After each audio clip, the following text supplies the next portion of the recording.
bum bum da da da da da bum bum da.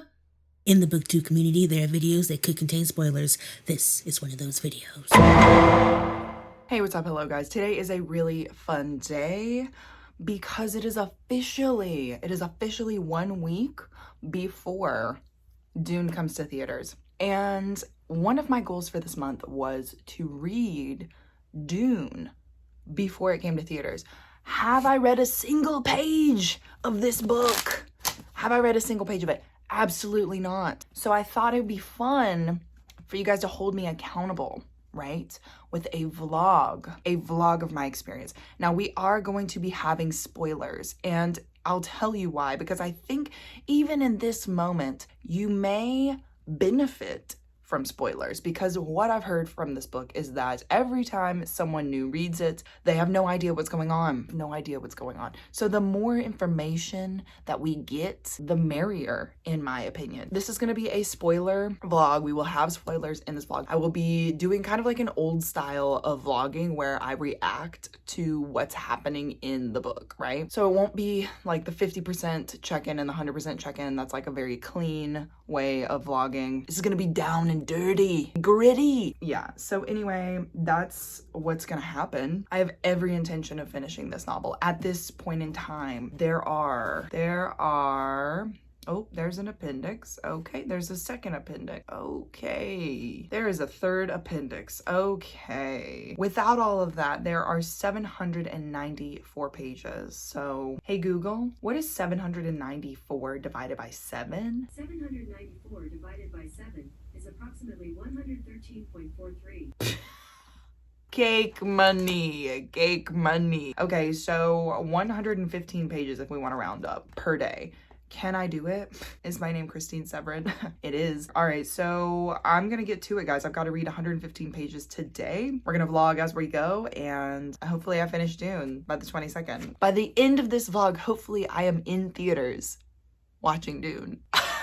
Okay, let's get started. Okay, y'all, so it's the same day as that first clip. I just like cleaned up my room and I'm about to work out. I just wanted to read a little bit before I worked out because I just ate a banana and I'm like, okay, I need to wait 30 minutes. Old people props. Okay, so I started Dune. I'm on the first page. I just want to read you a little something. Okay, first line.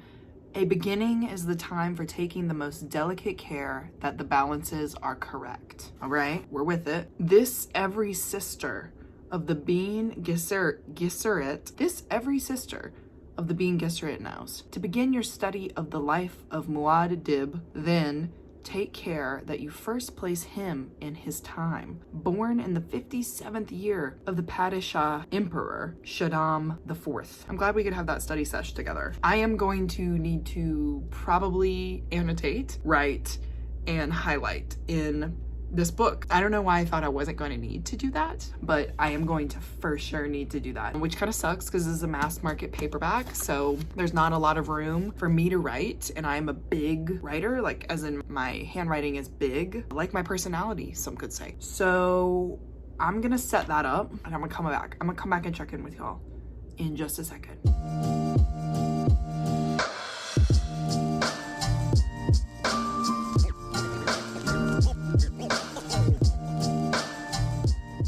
Dryer, you guys know I do laundry when I'm reading, so here we go. Okay, so I just set up my tabs like this. It's pretty simple. It's basically what I do every time I do tabs. But the pink is like cute or like romantic moments. Red is things I hate, just hate it. It could be the writing, it could be what's happening in the plot, just like stuff I don't like. I'm like, ew, that was bad. Characters is orange. Yellow is like information, important things, plot development, stuff like that. Light green is like a physical setting, so descriptions of physical setting. Dark green is like the history, so it's like the setting of the world as it falls, like in history, or any kind of like backstory information, stuff like that. Blue, I usually do like magic. This is a sci-fi, I think it has magical elements, I'm not sure. So I just kind of have magic question marks. I'm like, I don't know, will there be magic? I'm sure there's science elements, which will probably be the light blue. Regular blue is just like sad. I don't really use this tab a lot because I nothing really like makes me sad unless it's a contemporary, and I don't usually tab those. So dark dark purple is favorite lines, and then the light purple magenta-y is like favorite parts. So things that are happening that I'm just like, yes, that was so good. The highlighting follows that basic outline. So I'm gonna get going.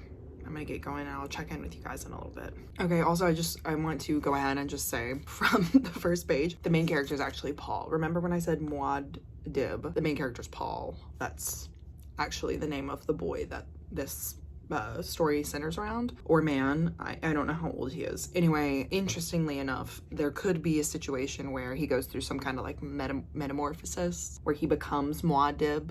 I don't know the lore of Dune. That would be a fun prediction if I really just called that on the first page. So if that happens, but just want to make that clear that it's actually about Paul, not Muad'Dib. Maybe it's about both.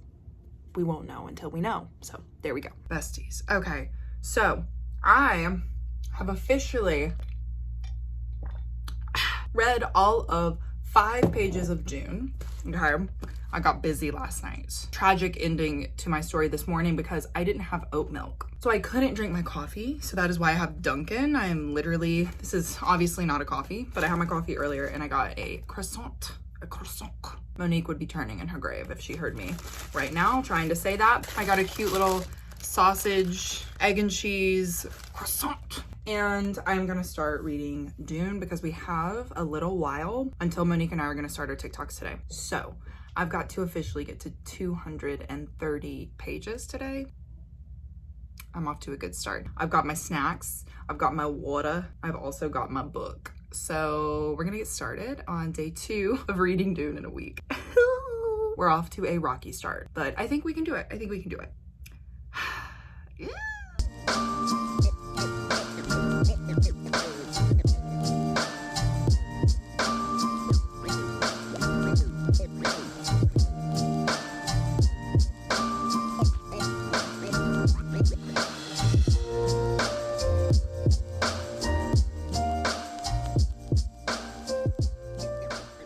Okay guys, I'm back. I am on page 35 and annotating. I think I've been reading like 1 page per minute because I'm having to sit and tab. Usually I'm a little bit faster with reading, but for this is definitely taking some time. So that means that if that is going to be taking me that long, that to get to 230 as a page, I will need many hours to read this. So I'm going to actually stop reading right now and I'm going to go make some TikToks with Monique and then come back. And I think I might host reading sprints tonight. So I'll see you guys in a little bit. Oh, also I didn't update, but like I'm having a fine time. It's like not horrible. Granted, I'm only like 2 chapters in. But yeah, once I kind of like got into the swing of things with annotating, it's so much easier to understand and to kind of go back and be like, okay, who was this person? You know, XYZ. I like truly do love annotating and I advise it for people who read fantasy and are constantly saying like, oh, I don't understand. Fantasy and sci-fi. Obviously this is fantasy and sci-fi. But who like, you know, read it and they're like, I don't understand what's happening. Like annotating will literally save your life. Like even if you don't even understand one word, right? Like this, like I was like, what is this? I keep saying this. Literally, I'm surprised. That's what they're saying. Just in a different language. So, you know, once you kind of like focus on that and be like, oh, okay, that's what that means. Then it helps you kind of mentally remember it. And you do all this work kind of in the beginning because this is where the setup is. And like, as you go through the book, it gets easier and easier because now that I know what that word means, kol wahad, now that I know what that means, I don't have to be confused and like stop on it every time I read it, if that makes sense. So it's kind of like doing preliminary work so that you can eventually read faster. So I am reading pretty slow right now, but once I kind of get into it, which will probably be page 200, I'm sure, like a fourth of the way in, then I expect to be reading this a lot faster. So, okay, I'm gonna go do some TikToks. See you guys in a little bit.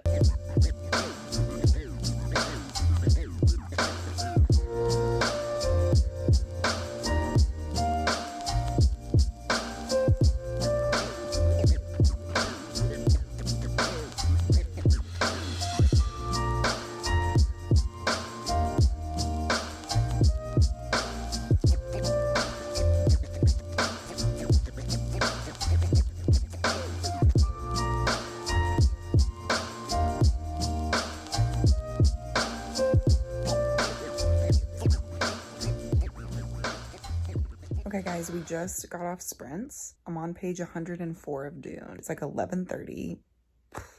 So anyway, what's happening in Dune? So I was talking to Jayla and she's like pretty confused about what's going on, but I think annotating is really helping me as far as I can tell. So Dune is like a sand planet. They don't have a lot of water. The people that are originally from there, that like live there, Fremens, they know everything about it. They know how to survive. They're survivors, right? Then you have these other people, part of the empire, that are trying to take the spices, like these very coveted spices that are on Arrakis, which is Dune. They want these spices because like a little tiny bit of the spice can buy like houses worth of property, and like they're just worth a lot of money, because these spices, every time you eat them, like something different happens. Basically, I think they do different things. Like I think they could also be narcotics, some could say. And so they're like very coveted spices, and that's why whoever has control over Dune, they have a lot of power in the empire. But it has come to pass that there are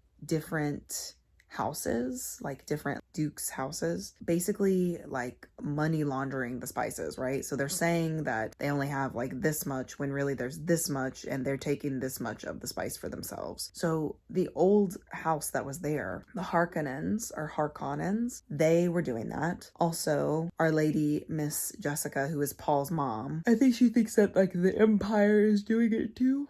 I might have gotten that wrong. It might be the Duke that thinks that. I don't know. I think there's basically a setup that's happening, right? And the Empire's trying to set it up to make it seem like they're the ones who are stealing all this stuff and take the fall. And so Paul is having this crisis because he's like, why are we going here, Dad, if like you're just gonna get in trouble and like you might get killed? And the dad's like, well, we know what the danger is. So the dad, who's the Duke of Dune, the current Duke of Dune, he's like, well, as long as we know the danger, we know how to tackle it, right? And I'm like, guy, you're making a lot of sense. I'm feeling what you're putting down. Okay, definitely not a lot of action in the plot so far, and I can see why people would be bored, but there is a lot of political intrigue, and like I thrive on that as long as like it's good. And I will say it's pretty good. It's pretty good. I have many purple tabs currently. Lots of good quotes so far. So anyway, I think so far it's going pretty well. They basically have just landed on Dune and come into contact with like a few of the Fremens. And also the sisterhood. I'm noticing a theme with sci-fi. They love to put like a sci-fi sisterhood in there. But the sisterhood, the BGs is what they call them, they are like very controlling, and how deep their roots are in this whole society, like the whole empire. It's like crazy the way that they pull moves on people. They really did something years and years and years ago for it to like come to pass in this present moment, to set up things for the future. Anyway, I'm having a good time. I'm only 100 pages in, so that means tomorrow I have to read like 200 pages because tomorrow's Sunday and I don't have work. So hopefully I can get a good chunk. I might even try and read more than that if I can, but it's slow going, guys. I think we were on sprints for a couple of hours tonight, and I read 70 pages. Okay, I'm tired. I'm gonna eat. Sherm is asleep. He said I'm done with it. I'm done with all of it. Doesn't even care. It has been a crazy weekend here in the Roomies Digest household. Yesterday, which was technically I think day 3 of me reading Dune, I read not a single page. I read not a single page. Monique and I had to do a lot of Roomies work, and we are planning on doing a couple of readathons, 2 readathons with a bunch of other booktubers.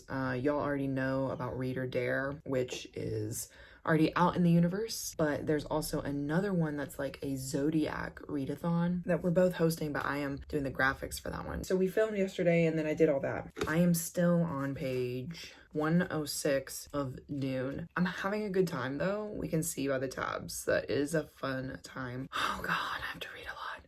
Hey Google, what is 115 times 4? 115 times 4 is 460. Okay, so I have to read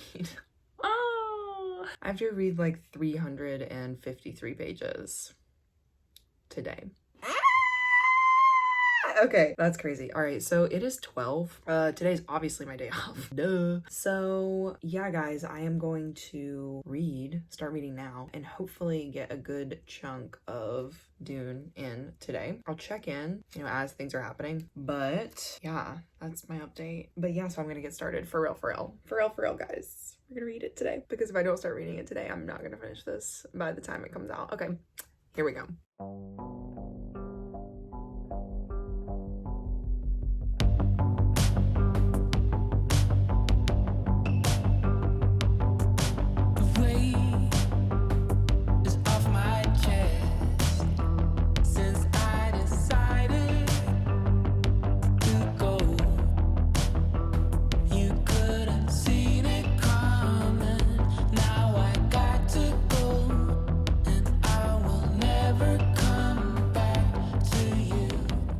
Okay, my beautiful party people, I've gotten to 25% of Dune. 25% officially. I'm on page 204. Some stuff has definitely gone down. I have noticed that Frank Herbert likes to take his time. We all know he sets out the plan of what's happening and then describes it in detail, which I'm not like hating, but it does make for a lot of repetition is what I will say.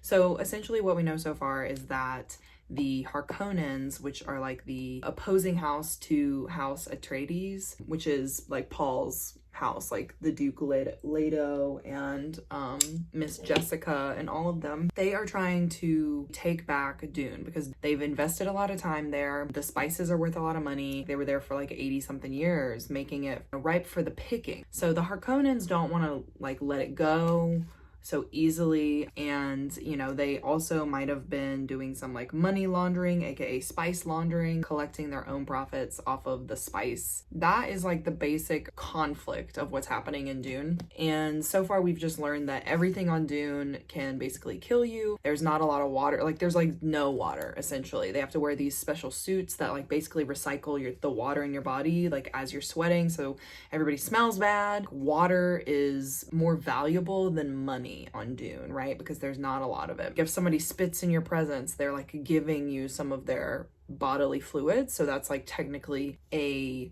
sign of respect. So in normal everyday life we'd be like, you just spit, I think we're about to throw hands. So things are a little bit different on Dune, obviously. One of the major plot points is that the Harkonnens are trying to set up Jessica. That's also an interesting relationship too, because the Duke doesn't want to marry her. He like loves her though. It's so crazy. Like I've been putting more pink in here in this book than I have in some of the fantasies that I've read recently, because the Duke loves Miss Jessica. Okay, like somebody really tried to tell him that Jessica was trying to betray him, and he said, not my lady, not my wife, she ain't gonna do that to me, because we love each other and we have a son, we're a family, even though they're not officially married. But she does call him husbands. She's also a baddie, like she's a bad witch, super powerful and smart, cunning, and she really loves this man. So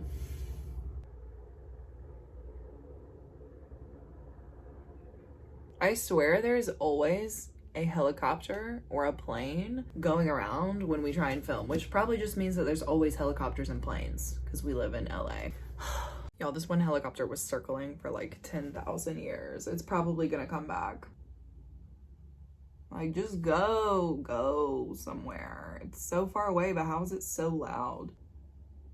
I swear if it comes back around.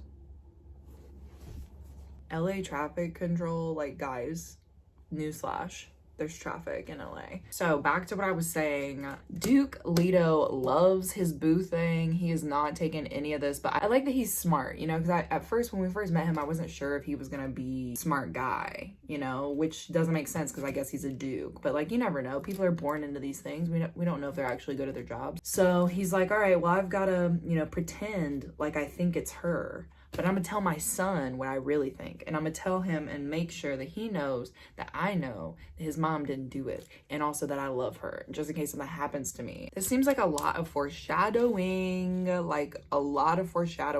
I know that we have a tendency to like not listen to that, but I truly think that Duke Leto is not gonna make it out of here. I truly think that, because everybody keeps saying it. Literally everybody keeps saying it. What I can really only hope for is that once the Duke goes, once, he gets he gets got, Paul is ready to take over in his place. And I think he is almost there. I mean, I think he's got a pretty good handle on what's going on. Like, he's already out here calling people liars in his head. He's just got to figure out how to like maneuver politically, because he's only 15. So obviously that would be a lot of responsibility if he had to take that all on right now, which is also addressed in here, because that's what the Duke said. He said, if I go, you know, what happens to you? You know, you're ready, but are you ready? Because there's so much more at play here. I also just met Dr. Keynes. I don't know. Anyway, he's like the planetologist, the ecologist of Dune. He's such an interesting character, because at first I was like, is he a freeman? Like, what's happening? Because he looks like one, I think. It seems like he was a freeman, but then now it's telling me that he's like part of the Empire. He works for the Emperor. I think it's the Emperor. He's just like an accepted freeman. Like, he's an honorary freeman. He can move throughout all the tribal like areas without being questioned and stuff like that. Anyway, he was an interesting character, because I was like, you're gonna really, like, he would be an invaluable resource to have on your team. You're gonna have to win him over. And then by the end of the chapter, he was like, I like the Duke now. He's a cool dude. And I'm like, yeah, he's not stupid. We also had our first worm encounter, which is pretty important, because obviously where the spice is, the worms go. That's like the thing that they keep saying. They keep saying where the spice is, the worms go. You know, the worms show up, people die. What's interesting to me is that there's clearly a way to maneuver around the worms in Dune, but no one is telling the Duke or his son, or like really their party, that yet. It's like they haven't really passed that test. Like, even Dr. Keynes like didn't say that, you know what I mean? And the people who are working to cultivate the spices, they even know that something's up too, but like no one's sharing that information. So I think that's pretty interesting that Paul also picked up on that, because, you know, Paul, he can see through all the lies, because he is the Messiah. He is the chosen one. It'll be really tragic if something happens to Miss Jessica because of the treachery of Dr. Hugh. That would be real tragic. Anyway, so that's my thoughts so far. I'm going to go work out because, you know, I feel like I need to. So I'm going to do that, and I'm going to listen to this on audio. So we'll see how that goes, because I obviously won't be tabbing. We'll see how far I get. And then I'm going to meal prep a little bit. So I'm also going to listen to it on audio for that. So I'll come and check in with you guys after I do those things, and we'll see where we are. But right now, I mean, I'm on track to hit my goal for today, because I think I said 353. So I've read 100 pages. I have 150 pages to go. So I'm on track if I just keep reading. So we'll see how it goes. Okay, I'll see you guys in a little bit.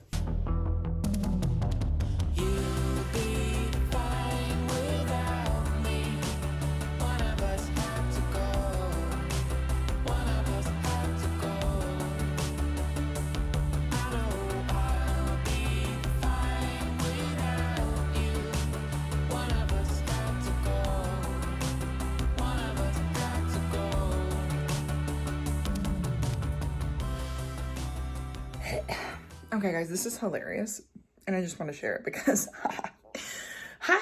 so I was listening to the audiobook of Dune, doing my workout thing, obviously. I was texting Jayla because she was talking about how weird the wind noises are in the audiobook, and I was like, yeah, but I kind of love it because it's like the end of the chapter, so like I know that I've already done a chapter. And she's like, no, actually no, those noises just kind of happen because I'm following along with the book and I know what's happening right now. And as we all know, Dune doesn't have chapters, like chapter numbers or anything. And so she was like, I really only know that there's a new chapter when the princess starts talking and like giving her 2 cents. And I'm like, you're right. That means I've only read 1 chapter. Y'all, I really thought that I had read 3 chapters. I really thought. Oh, there were some updates with Dune. First of all, y'all, I know people are like, pimples don't matter. You're beautiful no matter what they say, but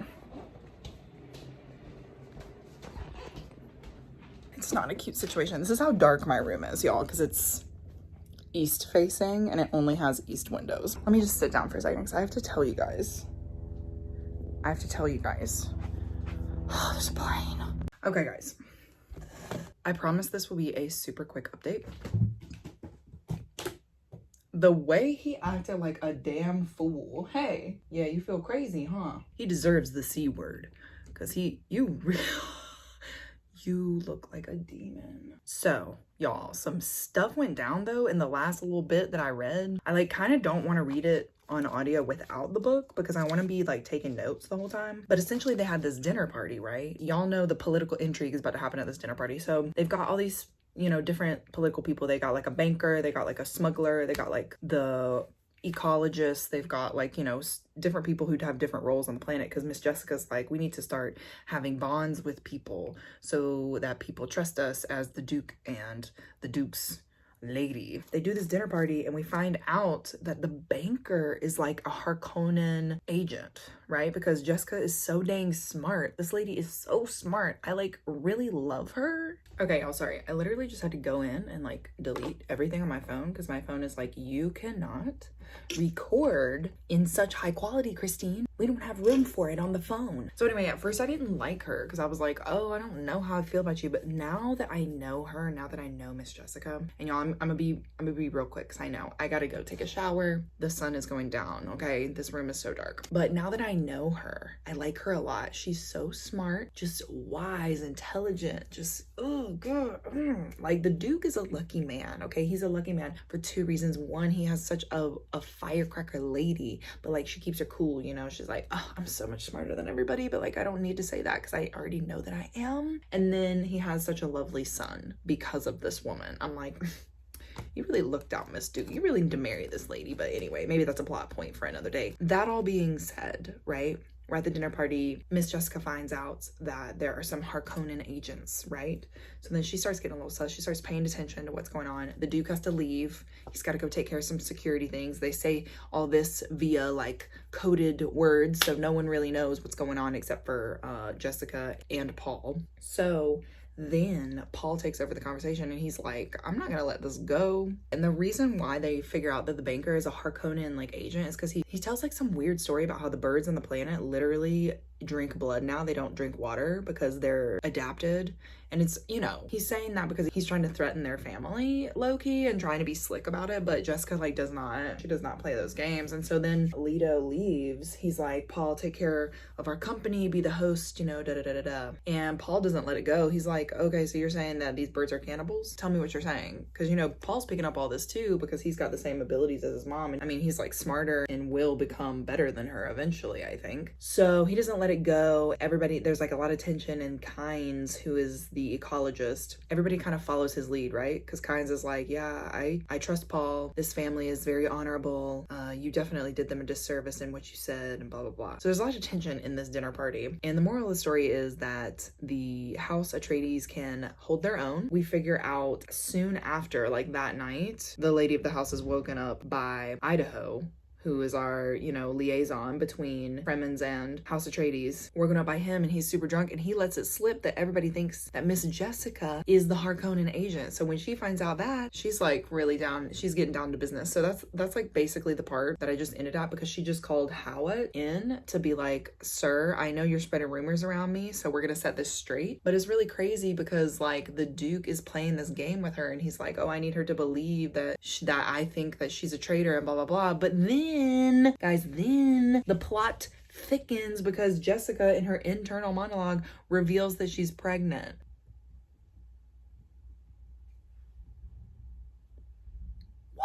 Okay, so the plot really freaking thickens, and now I'm just like, all right, I gotta continue with this, but I want to do it with all my little tabbies and stuff because I want to take notes and I want to know what's going on. But a lot is happening, like a lot is happening, and I get it. I know a lot of people are like, oh, we gotta trudge through the plot, but y'all, it's exciting. I'm like, this is exciting to me. This is political intrigue. Like when people talk about political intrigue in books, this is chock full of it. There's like always something happening. I'm like, what's happening? The fact that they all think that Lady Jessica really betrayed him, like I really need this to come out because I don't want Miss Jessica to be hurt, especially now that she's pregnant. I'm like, ugh.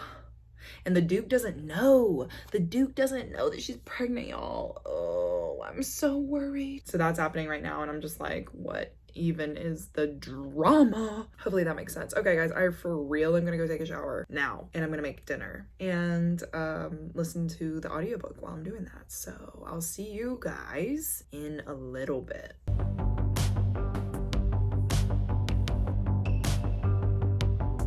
This thing, you and I.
guys, okay, so I am officially at page 325. That means I have 25 more pages until I get to my stopping point for the day. I did read like 98 pages. That's how much this little chunk is right here on audio, so none of that has tabs, as you can tell, but I'm having a good time. I'm, like I said, kind of loosely buddy reading this with Jayla, and we're around the same parts, so we're kind of discussing as we're going. So I'm officially at the part 2 of the book, so the Muad'Dib. I will say that I was right when I first started this vlog and I said, unless the Muad'Dib is Paul. Look at me. It's like I read sci-fi fantasy sometimes. A lot has happened, but we knew that the Duke was gonna die, right? Like, we knew that was gonna happen. It was still sad. I was definitely one of those people that was like, maybe he can make it out. Maybe he can make it out alive. He didn't. Also, now that Paul has this whole new awareness, a freak he calls himself, he has just switched up the game. Like, the way that he's thinking about his mom, and he's like, she's so stupid. Paul, you really trying to get a backhand today, huh? But I guess it's just supposed to show how he has matured, I guess, past the point of like her comprehension of what's going on. So that's really interesting because obviously he's still a child. He's still 15, but he's got like this huge awareness of what's going on around him. So we'll see how that goes. I mean, I think it's only gonna increase as we go forward. But we know so far that the Muad'Dib is like this prophet of some sorts to the Fremens. It's like who the princess is always talking about in the beginning of the chapters. He's got like lots of texts and stuff about him. This is interesting how this is like turning into, you know, who he's gonna be. Also, you know, Miss Jessica is gonna have a baby girl named Saint Elucia, Saint somebody, hold on, Saint Aaliyah of the Knife. Saint Aaliyah, that sounds really cool. I'm gonna put a little tab because I didn't have a tab there earlier, but yeah, Saint Aaliyah of the Knife. So obviously Jessica survives at least 9 months, and I guess they're gonna be with the Fremens. But yeah, lots of plot twists, lots of crazy stuff. I'm really liking how the plot is developing and how the story is kind of unfolding, and the politics, I kind of mentioned that earlier. I'm really liking the politics of the book. Y'all, I cannot believe that obviously it was important that she didn't know her lineage, but who knew that she was gonna be freaking the Baron's daughter? And then the Baron, his little rapey behavior, he's literally thinking about his grandson. I'm like, you're nasty. Ugh, this guy is so gross. He's like 1,000 pounds walking on stilt. Real gross, just like, ugh. They escaped from the Baron's clutches and now they're gonna go find the Fremens. Who, oh yeah, that was another thing that happened. Paul has this running theory that the Fremens are paying the guild, who like controls all the satellites and stuff. They're paying the guild to like basically shield their planet from the eyes of the Empire, because the Fremens are really just running the world. And I'm like, I mean, they do know how to get around the Dune planet without dying from a worm. So it's gonna be really interesting going forward to kind of see the plot twists with that, because obviously the Fremens are not who these colonizers thought they were, right? They thought they were these like savages living in caves, not knowing what's going on, but like obviously they're more than that.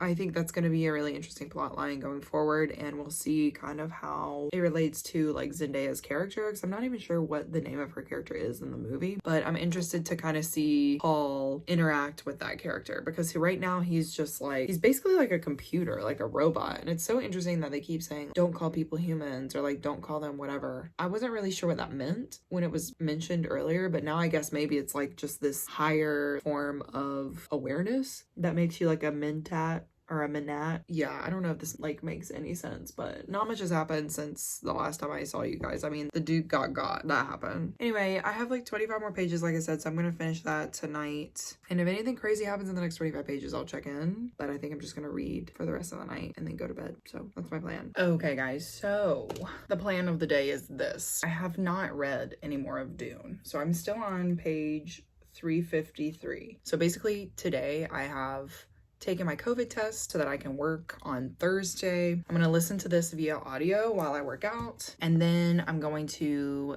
get ready and return this book, as well as Crown of Feathers, to the library, Deadly Education, in case you guys couldn't see the front of the book, and meet up with one of my friends because it was her birthday like a week and a half ago, but I was working, so I couldn't go to her birthday dinner. So I'm going to treat her to dinner tonight. Do need to get to page 400 and I think it's 460 something. I do have to get to page 460 today, but the audio went so well yesterday, it moved so quickly that I feel like I can for sure get that much reading done today. So I'm definitely gonna listen when I'm working out and kind of like getting ready to go meet my friends, you know, on the way. And that I think will be my reading of Dune for today. So no annotating, but interestingly enough, I woke up and of course was texting Jayla and we were talking about Dune and just kind of like what's happening right now with the plot, because there's so many things going on, and Paul, our main character, is just like so convinced that he is not the Kuasat,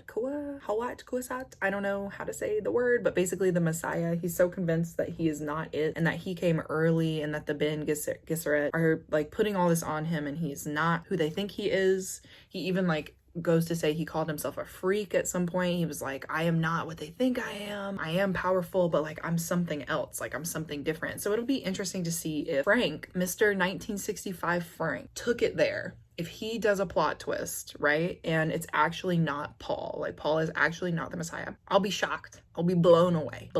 I'm almost positive that it is him, but that would be a really cool plot twist, because at this point we're 50% into the book and there have been many plot twists. Like this is such good writing that like he's had multiple plot twists at this point and multiple things have happened and there's still more to go. You know, I feel like now in 2021 when writers write these books, it's like the plot twists are, you know, all at the end, like all at the end of the story, right? So you gotta wait for all the crazy stuff to happen. But right now, like crazy stuff is happening currently.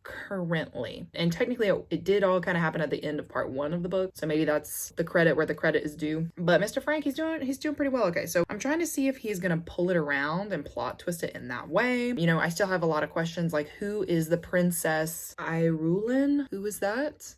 She has excerpts in the beginning of each chapter of like the history of the Muad'Dib. Is her time happening at the same time as Paul's time currently, or is Paul older? Like obviously he's the Muad'Dib, so he is the higher version of himself while she's writing about him. So like, who is this girl? And like, is her timeline coinciding with Paul's? Also, what about the sister? What's going on with the baby sister? Also, who is Chani and why haven't we met her yet? Obviously, I think she's coming in the second half because Paul and his mom are with the Fremens right now. So I'm like shipping the love that may happen between them. I don't know, but lots and lots of questions. So my thing, I just said this, but in summary, my thing is that this man knows how to do a plot twist right, because he definitely has done a couple up until this point. So I wouldn't put it past him to have plot twists that are crazy cuckoo in the end and like stuff that we wouldn't expect. It's just, was 1965 the time and the place for him to do that back in the day when he wrote this book? I don't know, and I won't figure it out until I read the book. So also, I don't think that Paul is the emperor. Did we even talk about the plot twist of how Jessica is pregnant and also she's a Harkonnen and now Paul is a Harkonnen? Talk about lineage. You know, the other thing, sorry, this is all over the place, guys, but I'm just trying to get all my thoughts out before we start into this, like really get into the part 2. But Paul is very insightful. He's smart, you know, he's noticing things. And the Fremens, y'all, the Fremens are running the world right now. Like they are running the world of Dune, the planet of Dune. And just in kind of like these little things that I've noticed, our first encounter with them when we had the first worm sighting, we saw the 2 Fremen men, or 2 Fremen people running away, right? And everybody was acting super sus about it, and they were like, yeah, like, you know, it's just a friend of a friend of a friend. But Paul was like, no, that's a Fremen, right? And so he's noticing that they can get around the worms without being killed. He's also noticing that they may have paid the guild to hide how in control they are of Dune, because they are the people in control of the spices. They do know how to cultivate the spices. They do know how to get around on the planet. And they are the people who have been on Dune like since the dawn of time, right? So it would make sense if the Fremens were actually like more in control than people are thinking that they are. Also make the like top quality still suits. Like it's not gonna work on Dune unless it's made by a Fremen. They've got these bone knives that can't leave the planet because it like gets you anywhere, you know, it gets you anywhere on the planet. So I think there's more to the Fremens. I'm hoping there's more to the Fremens, let me say that, than meets the eye. I'm hoping. Also, crazy plot twist that the spices are actually poison. Once you're on Dune, you can't leave. Okay, so that was a crazy plot twist. I was like, oh, who knew that the spices would taste good, but also they're poisonous, because basically it's like a narcotic drug, but also like drugs in general. It's like really crazy. They pay a lot of money for that. Anyway, so that's where I'm at. We're at 51%, says Goodreads, 51%, and we're thriving. We're thriving. So I'm gonna read some more of the audiobook, and I'll check in with you guys at the end of the day.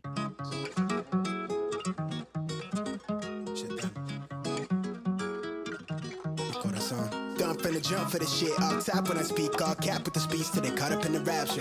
I'm so out of line with the phrase game. Let's take a break, been a long day. Hit your line, what you fall through with the light sticks. Maybe help me spark the ideas. We got nowhere else to go, it's only up from there. I've been on my own, just running through the field. Say vivid for the ears, I know that's how they like it. Yeah, I fantasize it. Tell me that it's real when it's all said and done. I said it how I feel it. I let them hit the fear of a passive aggressive. Angry black man with a passion. Steady grip while I shoot to the stars with a full clip. Chatting line with a loose leaf. Then I proofread till I lose sleep. Couldn't handle the truth when you bed with the right.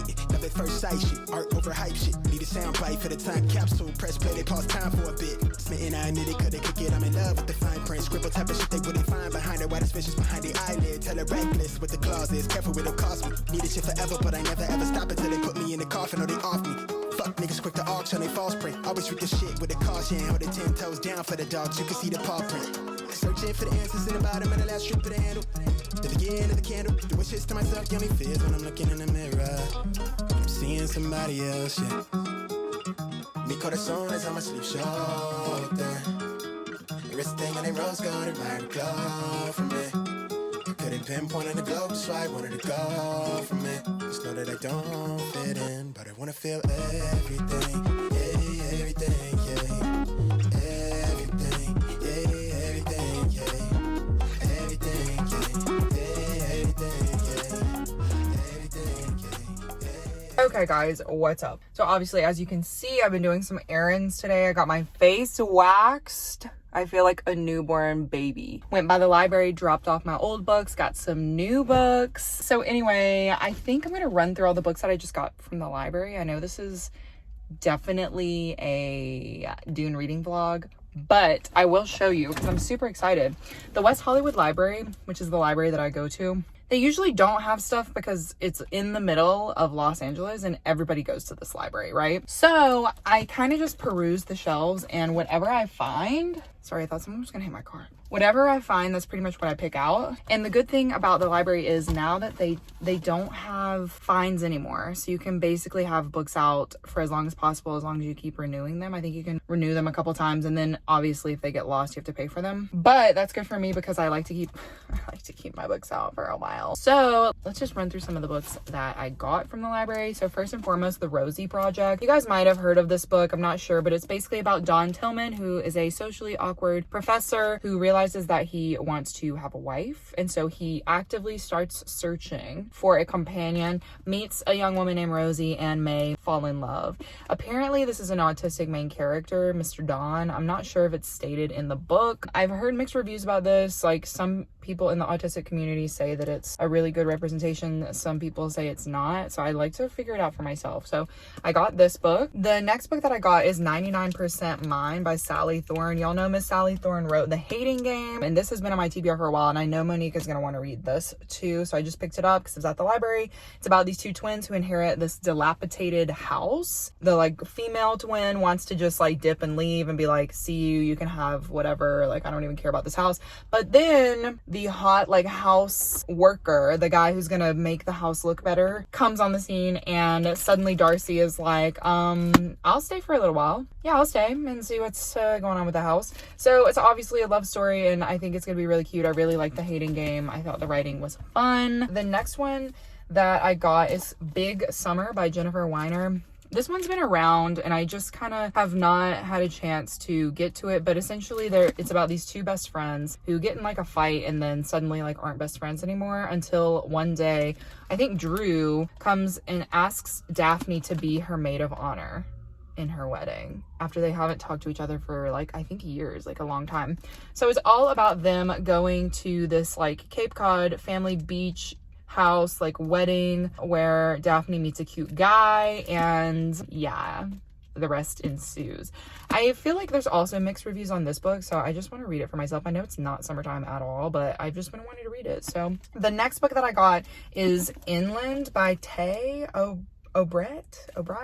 I'm not sure, but this is the same author who wrote The Tiger's Wife, and this follows a like 1800s like Wild West story where this woman is basically out in the Wild West waiting for her husband and her older sons to return back to her. And I think somehow she meets this like outlaw like character, Lurie, or Lurie, I'm not really sure, but he's like haunted by ghosts. So this kind of has like a little bit of like Wild West myths intertwined with like that historical fiction. So I'm really excited to kind of see what happens, because is her husband dead? Like, what's happening? Tell me the tea. And I really like Wild West stories. I know it's like very like white of me to like them, but I don't know, I like, you know, the open frontier and like things that hadn't necessarily been established. So that is the next book that I got from the library. This next one I've seen like on Goodreads, and I've been so interested in it, but I haven't like pulled the trigger to buy it yet. But it's called Bacchanal.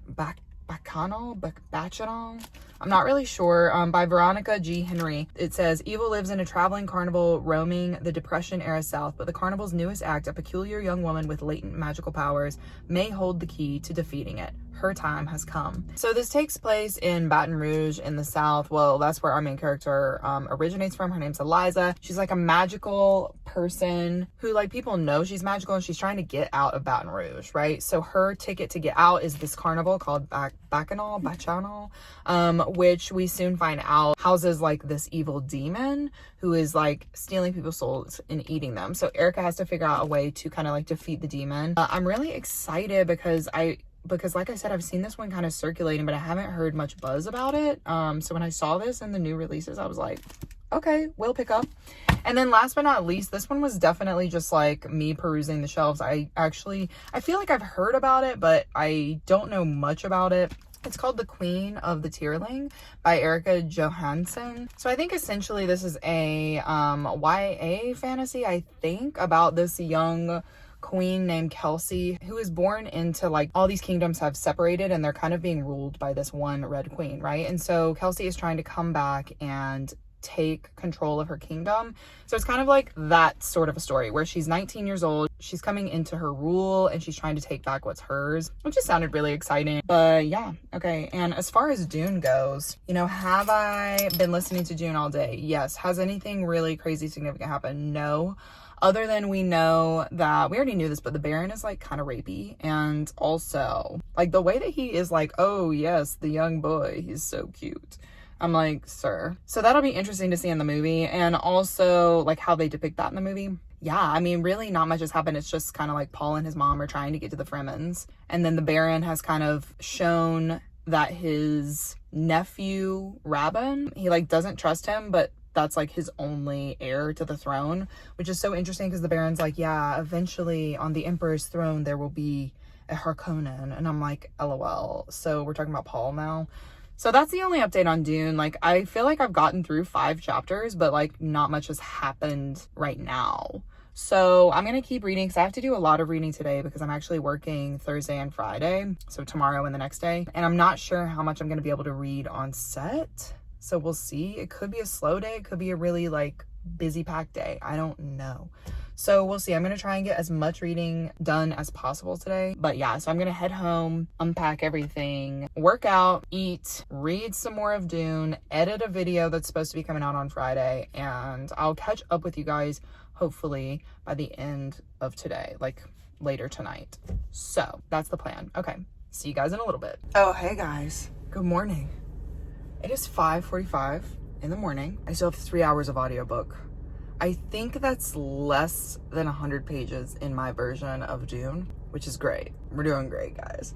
Okay, so I'm seeing Dune at 9:45 tonight. That means I have a little over 12 hours, 16 hours, if we want to do some easy math, to get the book finished and show you guys a good time, hopefully at the end of this book. Though there are some issues with Dune, okay, mainly in the value of women. I don't think Frank Herbert was quite woke in the 60s. I will say that the plot of this book is so crazy. Like, what is even happening right now? People who we thought were dead are not dead. Paul has officially become a Fremen. You know, my predictions, I still think that Jessica's gonna die by the end of this book. I still think, because Gurney Halleck, him and Hawat, excuse me, they want to kill Jessica, and they are so blinded by their hate, unjust hate, that I think they're literally going to kill her before they get a chance to really have some sense talked into them. So it will be very interesting to see how Paul deals with that, because I really think, if that's one prediction I know, I really think Jessica is going to die or get close to death. Meow. Also, do I think it's hilarious that Frank Herbert really just kind of skipped the whole romance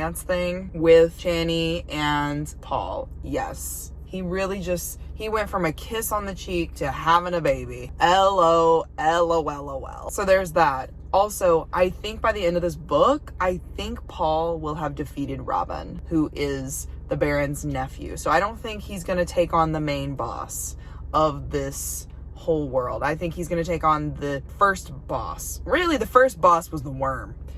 So he'll take on the second boss of this game, and that's exciting to me. I'm loving the action, I'm loving the plot so far, besides the issues of how women are not really an important part of the story. And I guess that's what we get from having a, cis white author in the 60s. At least there are women in this book. So that's where I'm at. It's 5:47 by this point. So I'll check in with you guys a little bit later. I'm hoping like more craziness happens. I'm hoping some reveals come, because there were some things that were mentioned earlier that we haven't quite revisited. Like, for example, does everybody remember the Countess and her husband talking about seducing Robin and having their kid and maintaining the bloodline? That's either going to come up in 7 books or it's going to come up at the end of this one. Anyway, so lots of things to digest here. Frank Herbert is definitely good at plot. Multiple plot twists throughout the book. Obviously, that's why this is good and why people love it. Okay, we're going. We're doing it. Happy Friday.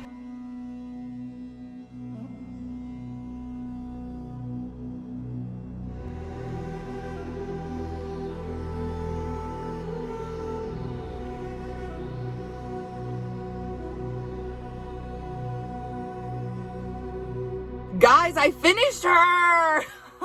I freaking finished her.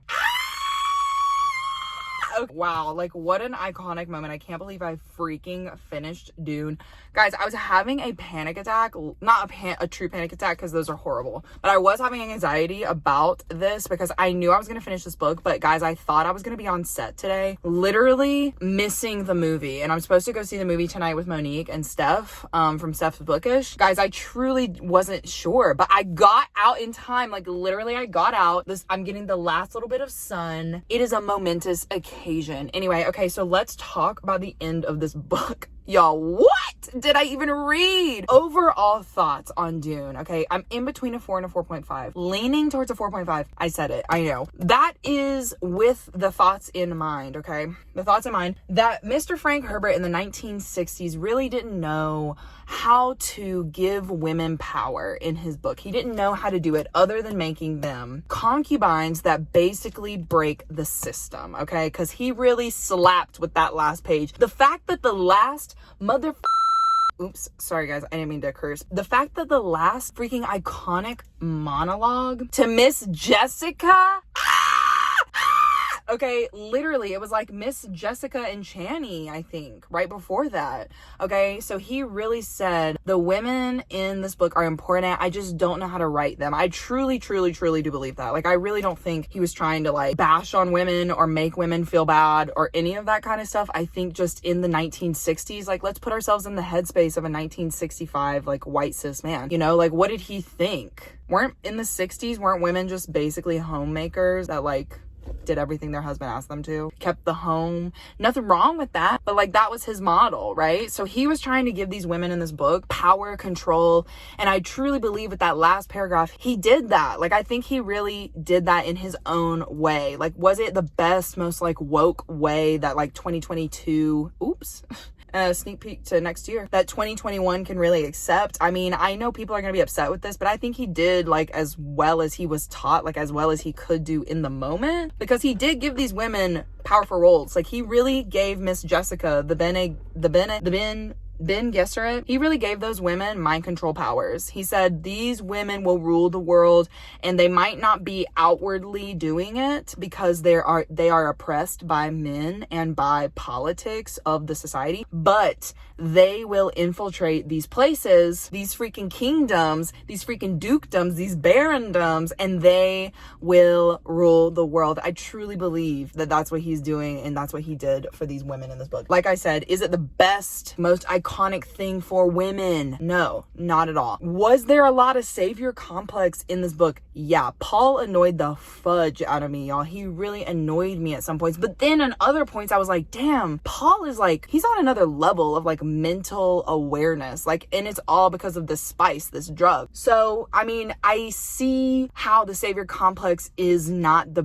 best storyline, right? But I can also see how it's iconic for the 1960s. Like, was there even anything this freaking epic in the 1960s? I mean, I'm just saying, I'll say it. I think Mr. George Lucas, I think he pulled a lot from this book. I think a lot of people have pulled a lot from this book. I will say this, things I loved about this book, the freaking plot twists, immaculate. This man knows how to write a mother effing plot twist and keep us gripped. And I get it, y'all. I get what y'all are saying. Like, there was a lot of world building, a lot going on here, but I think truly if you are into high sci-fi, this is a good book. I think you will like this book. If you don't like it, then maybe you need to ask yourself, are you a high sci-fi reader? Are you a high fantasy reader? Those kind of questions. I devoured this book so much, and y'all, the tabbing was crazy. I felt like I was tabbing every single page. I was tabbing something. I was just like, I went through so many tabs. Things that I didn't tab, it was because I was listening to the audiobook, which was also super engaging. Lots of things to love, you know, lots of like monumental, just like show-stopping kind of writing in this book. I really enjoyed it. I thought it was a good time. That being said, it can't be a full 5 stars because the book is based on what I would say is 1960s version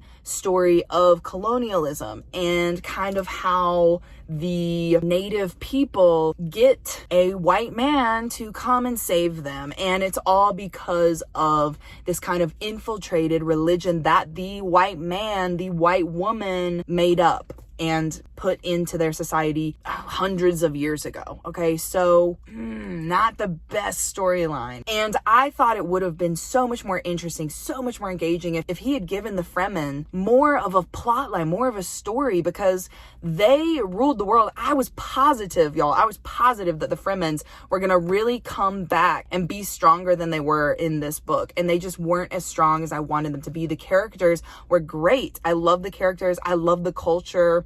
Like, I love everything about the Fremen people, and I really, really, truly thought that they were gonna come through and be like, oh, you guys thought you were ruling Arrakis. That's cool, bro, because really pulls the veil off of everybody's eyes. We've been ruling the whole entire time. And like, truly they are. They know everything about the spice. They know how to get around without getting killed by the worms. They know how to control the worms. They are inhabiting the planet as millions of people, like tens of millions of people, and they are under the radar, so much so that everyone who's trying to invade thinks that there's only like 5,000 of them on the entire planet. That's insane. The amount of stealth, the amount of like knowledge, pure like perfectionism, paying attention to these minute details. Like, the Fremen were just so good at that, and their customs, like just turning the freaking poison water into like this drug that makes you all knowing. Y'all, the Fremens were it. The Fremens were it. And I really truly wanted more of that from this book. And there's no way that I can give it a 5-star because I felt gypped. I felt cheated in that moment. Okay. I want to see more from it. And this is why I was like, oh, I think it is like, it's like a 4.5, probably like a 4.25 if I'm being honest, because there were these things that I wanted to see more of. Like I wanted more from the little sister. I wanted more of a conflict when they eventually like defeated the Baron. It also was really crazy that Paul had such a great loss with Chani, them losing their child. Like y'all, that was sad. That made me tear up. I was like, oh my God. Obviously he doesn't reflect on it much in this book, but like just the fact that that happened and he has to deal with that going forward, clearly affected in that moment when he found out that his child had been killed, because Paul was acting crazy. He was acting rash. I wrote in the book, Paul has lost his damn mind. I can see why people wouldn't like this, but I understand it from like a politics point of view. Paul is going to be marrying Emperor's daughter, Arula, or whatever her name is, Irla. I'm not sure how to say it, but I thought this was a genius move, and I know that this is not going to be looked well on, and I know it's probably a hot take, but I freaking loved that. I loved it. I love that Paul was like, I am going to take everything from you because you took everything from my father and you made us go to this planet and you made us suffer, so I will take everything from you. I will make your daughter marry me. I will take all that she's worth, but I will not touch her once. I won't be with her. She will never bear me a son, and the name of your name will die with you. That was powerful. That was powerful. And I loved that he was like, Chani, you're my soul. You're my only one. You will be the only person for me ever, ever, ever. And Chani's like, how do you know that? Like, how can you say that? And Jessica comes in, y'all. Jessica comes in at the end and she says, Chani, do you not know my son? When other women basically tempted him before, he didn't bat an eye, but he's been dreaming about you since he could talk about his dreams. Like, you are his dream. This is a monumental moment because even though both of these two women were considered concubines, they were considered nothing to other people. They're the most powerful women in the Empire. That's crazy to me. Also, I love the twist because Paul literally said, I'm not going to touch that princess. I'm not going to touch that woman, Arula, or whatever her name is. I'm not going to touch her. All she's going to have is her writings. Y'all, that's why we get the writings. That is why we get the writings in between, like in front of every single chapter. That's why we get her little nonsense writings that we have just been musing about this whole time. It's because she has nothing else to do. She has nothing else to do but write about her husband. What?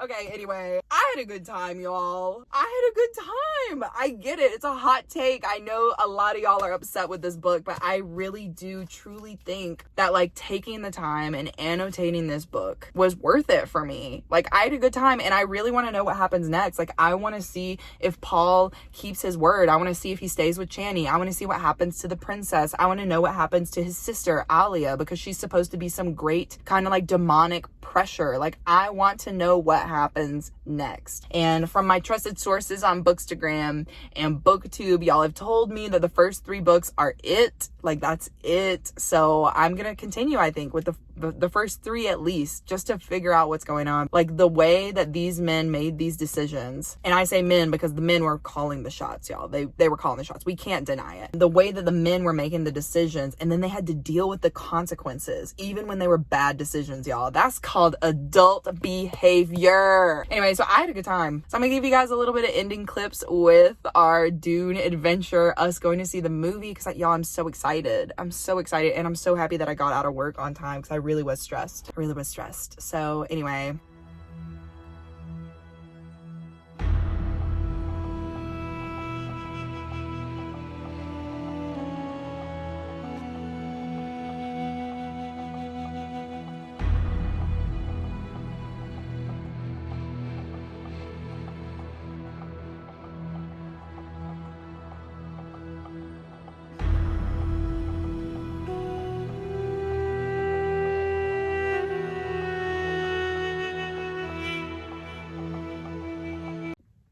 Guys, my cat never ceases to amaze me. You're so funny. I just wanted to do an outro portion to this vlog to kind of get like my final thoughts, my final rating, my suggestion for Dune, if you should read it, if you shouldn't read it, and to kind of address a few things that I feel like I didn't really have time to address, or like I didn't really have the thought to address, I guess, in the moment, because I was trying to rush to get home to go see the movie. So after seeing the movie, I will say the movie is great. It's awesome. It's by the director who did Blade Runner. So it was beautiful. It was really, really, really well done. I really enjoyed it.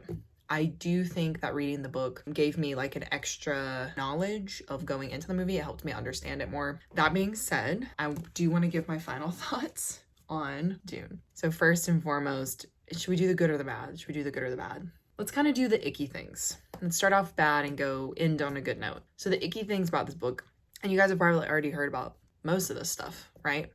The first thing we can kind of say is the length of the book.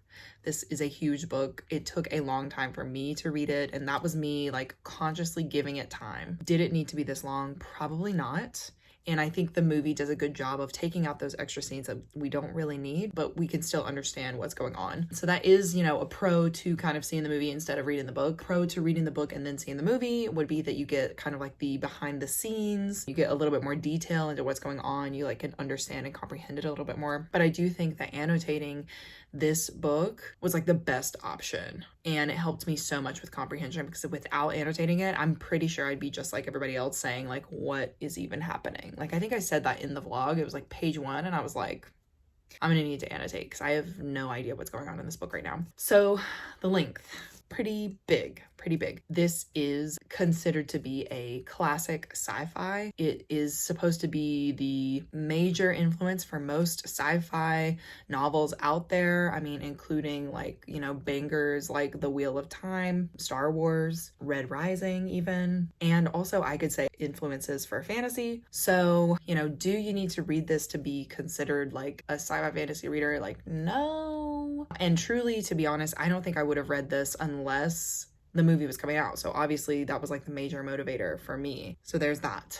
The bad things, like I said, like the bad things. There are a lot of themes in this book. Obviously we know that there is the colonization theme, where we have this white guy coming in and colonizing on a planet. This is such an interesting theme to me. I don't necessarily actually think it's like the worst thing ever. And hear me out. Here's the reasoning. Because the white guy who goes in, granted, you know, it's Duke Leto. He was, you know, put there by the Empire. But the white guy who ends up being like the major white guy, Paul, he says multiple times in the book that he doesn't want to be this guy. He doesn't want to be the Messiah. He doesn't want to have to do this, but he sees the future and he sees how bad it can be. So he essentially like has to do it, or else bad things will happen, right? So it's not like he's going in to this book and he's saying, I'm going to take over. Now, are there like bad moments? He does have, you know, some questionable decisions in the book. He does kind of get really annoying when he is talking back to his mother. Is Paul the perfect character? No. I mean, he's still a 15-year-old boy. So there's that. And also, you know, going back to the characters, another character that was really great in the beginning, but then got kind of annoying, was Miss Jessica. Y'all heard me talk about her a lot. I was worried about her a little bit in this book. I really liked her in the beginning. And then kind of when Paul starts going through his transformation, it's like her role kind of switches and she suddenly gets like really needy and silly. And in the end, she kind of gets some of that power back because she takes her place as like the main like priestess for the Fremens. But you know, I would have liked to have seen her have a little bit more, just because she is one of the most powerful people in this book. She's a Bene Gesserit, and that is such an important title, important job, because the Bene Gesserit basically like rule the world. They pretty much like change fate to how they want it to be. And I just kind of thought that was interesting that Frank wrote that for the role of a woman, because one of the major, I guess, issues a lot of people have with this book is that, you know, the women aren't really in control and they aren't really respected. And like, granted, are they like strong female characters? Like, is this the best representation of a female character in a sci-fi? No, obviously not. But like, do I think Frank Herbert is a like anti-woman? No, I don't think so. I think he did as much as he could in the time, because, you know, as we all know, this book was written in 1965 by a cis white man. I think he thought that he was giving them more power and more control, especially since he gave the Bene Gesserit like that power to control people with the voice, right? That's like the most important role in this book, because if they wanted to, they could really just control everybody. That's pretty powerful to me. But yeah, did I want more from like Jessica's character, Channy's character especially? I would have loved to have seen more from Channy, just to be some powerful, like independent warrior woman. That would have been amazing. Also, like, I would have loved to see more from the Fremens. I briefly touched on this in the vlog, but I would have loved to see more from the Fremens. I think it would have been just so amazing to kind of have them save themselves and come into their own, you know, because the whole thing of the book is that Dune is a desert planet and they're trying to make it habitable, livable. They're trying to make it, you know, grow greenery again and have water. And I just would have loved it if the Fremens could have done that without Paul, but I guess that's not the point of the book or the story that Frank wanted to write. All that being said, we also know that Paul didn't want to be some kind of like psycho leader, because he even says he knows the moment when Stilgar, one of the Fremen leaders, when he turns from being a friend to a follower, because he's just so enamored with Paul's abilities. And Paul like describes not liking that. Like he's like, I really wish that didn't happen. Like I wish that wasn't it for me, but I guess that's life. So I think that's another clue to kind of seeing Paul's reluctance to being this like totalitarian crazy ruler. So I think that's all I want to say about those guys. The last character that was just WTF, you know, and we can't not talk about this, is the Baron. The fact that this is an incredibly, like, the way that Frank Herbert describes him is just kind of like incredibly obese, grimy, and nasty. He's a confirmed pedophile, rapist. He's also gay. And I think the movie did a really good job of taking out, and this is important, taking out the fact that he was gay in the movie, because I think having that be the only gay character and to have that be the villain, to have those two things together, and not just a villain, right?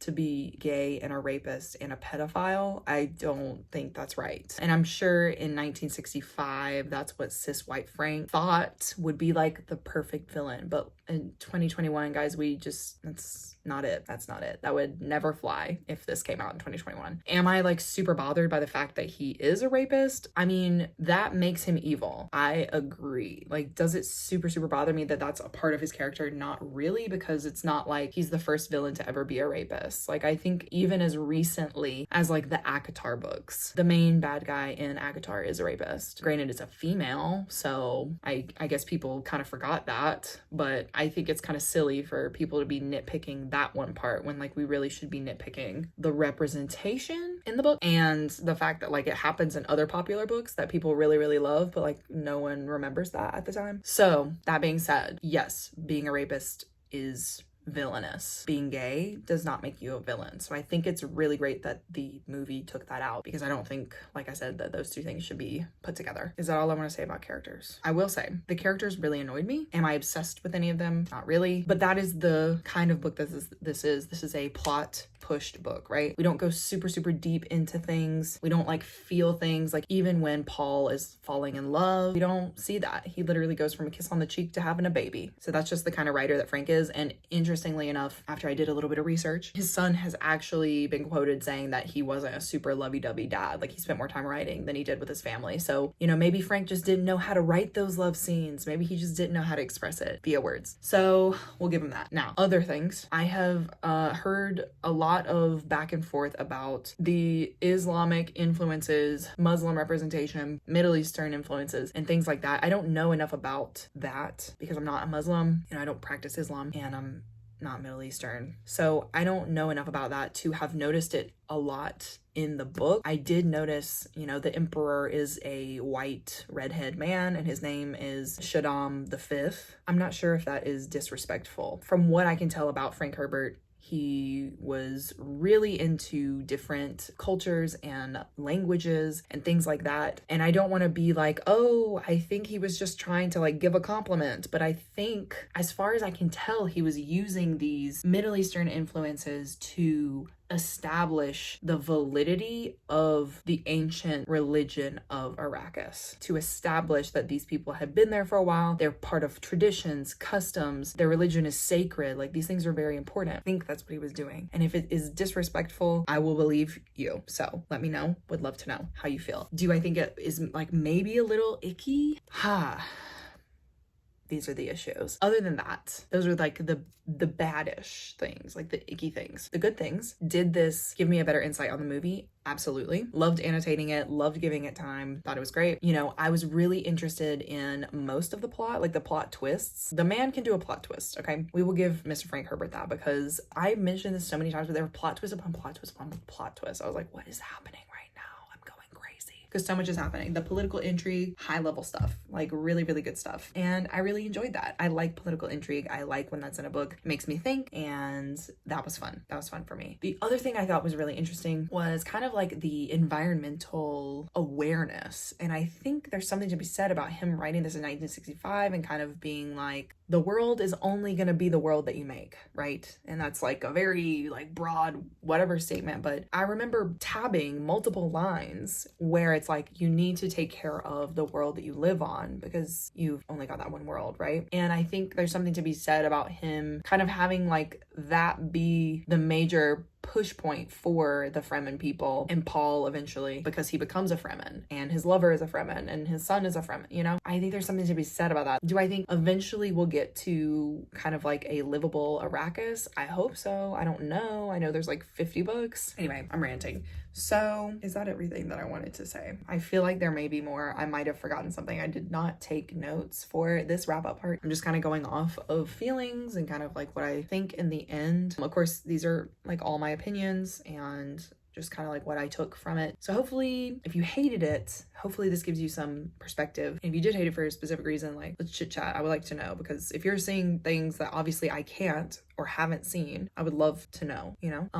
But yeah, overall, like, was it a horrible time? No, not really. I think I'm gonna settle on a 4 stars, just because the writing style is, you know, 1960s. We have a lot of writing. Oh, and that was one thing I did want to say. I know a lot of people probably hate this, but the writing style, the way that it was written, there are like multiple POVs. It's like definitely third person omniscient, but all the POVs are in the same chapter. Like I know nowadays we'll have like one chapter per one person's POV, but it was like as soon as one person started talking, it'd be their POV and like what's inside their brain, and then the other person starts talking and then it'd be their POV and what's inside their brain. And I know that can probably, you know, be a little frustrating, but I kind of liked it. It was weird at first because I was like, what's happening? Who's talking? Like whose brain is this? What's going on? Because I'm very used to like the POV being, you know, in the one person's for the chapter. But after I kind of got used to it and realized that that was what was happening, I kind of really liked it. Yeah, like do I want it all the time? Probably not. But it was a fun time. It wasn't horrible. It was not horrible. I feel like there's probably more that can be said and more that can be discussed about this, but this is all that's coming to my brain right now. So I think I'm going to end here. So hopefully that kind of gave you some information about Dune, whether you want to read it or have read it and have like a different POV, maybe the same POV, some validation maybe, I don't know. But yeah, like I said, it's a 4-star for me. I think as far as recommending it to people, there are some questions that you need to ask yourself. First of all, do you like high adult sci-fi fantasy books? That's the first and like foremost first question you should say, because if it's yes, then you're good. If not, I don't recommend this book to you because it is definitely high sci-fi. It is definitely an adult novel. So there you go. I think the second thing should be like, do you have the time to read it? Because like I said, you know, annotating it and like giving it that time, I could really appreciate what was happening. But I think if you don't have the time, it can be really frustrating to try and get through this book. Then you might never get through the book. I think the third thing would be, can you get past not cute things that I mentioned, right? So can you get past the fact that it was written in 1965 by a cis white man and he's got a little sometimes questionable things happening throughout the book? If you can get past all that, like check, then this might be the book for you. Like, do I think you have to read it? No, I don't think so. But it did, like I said, give me a good look at what I should be expecting for the movie. I mean, if you like reading books before the movies, then this might be the recommendation for you. So yeah, I think that's everything. I think that's truly everything that I want to say. So if you guys have any questions, comments, or concerns, leave it down below for me. If you made it this far in the vlog, can you leave me like this little sand emoji right here? I would love to hear from you. And please like the video if you liked it. If you want to support me and Monique on this channel, then please click that subscribe button and turn on the notification bell if you don't want to miss another video from us. And hopefully that you guys enjoyed this vlog. I mean, I had a good time recording it. I am so glad that I finished it. Like, I did it, y'all. I really, for a second there, I was like, am I gonna finish this book? But I did it. So I'm really proud of myself and I'm glad that I annotated it. I think I am gonna be continuing at least with books 2 and 3 because those are the rest of like this storyline, I believe. And I think they're also shorter. That's it, guys. So I will see you in our next video.